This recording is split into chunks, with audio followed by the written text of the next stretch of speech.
আপনারা জানেন যে আজকে ওসমান হাদি ভাই গুলিবিদ্ধ হয়েছেন।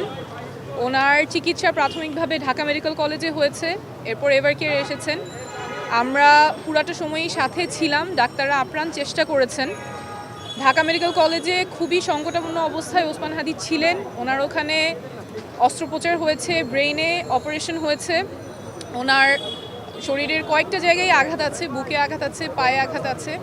অপারেশন করার পরে উনি এখন এভারকেয়ারে ইন্টেন্সিভ কেয়ার বা আইটিইউতে আছেন।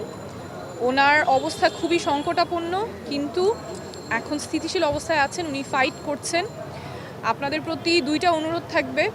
একটা হচ্ছে হাসপাতালে এসে ভিড় করবেন না, যাতে করে চিকিৎসক যারা আছেন চিকিৎসাটা যেটা উনি পাচ্ছেন সেটা যাতে নির্বিঘ্নে চিকিৎসা চলতে পারে, এবং ওনার জন্য যা রক্ত প্রয়োজন বা ব্লাড প্রোডাক্টস প্রয়োজন সেটার যথেষ্ট সাপ্লাই এই হাসপাতালে আছে।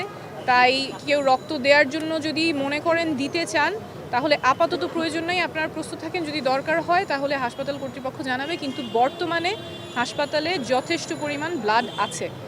সকলের কাছে অনুরোধ থাকবে, সবাই দোয়া করবেন হাদি ভাই যাতে দ্রুত সুস্থ হয়ে আছেন। এখন আমাদের একটাই করণীয়, ওনার জন্য দোয়া করা। চিকিৎসা একদম সর্বোচ্চ চিকিৎসাটা ওনার জন্য নিশ্চিত করা হচ্ছে। আপনাদের কাছে অনুরোধ থাকবে, সবাই ওনার দ্রুত সুস্থতার জন্য দোয়া করবেন।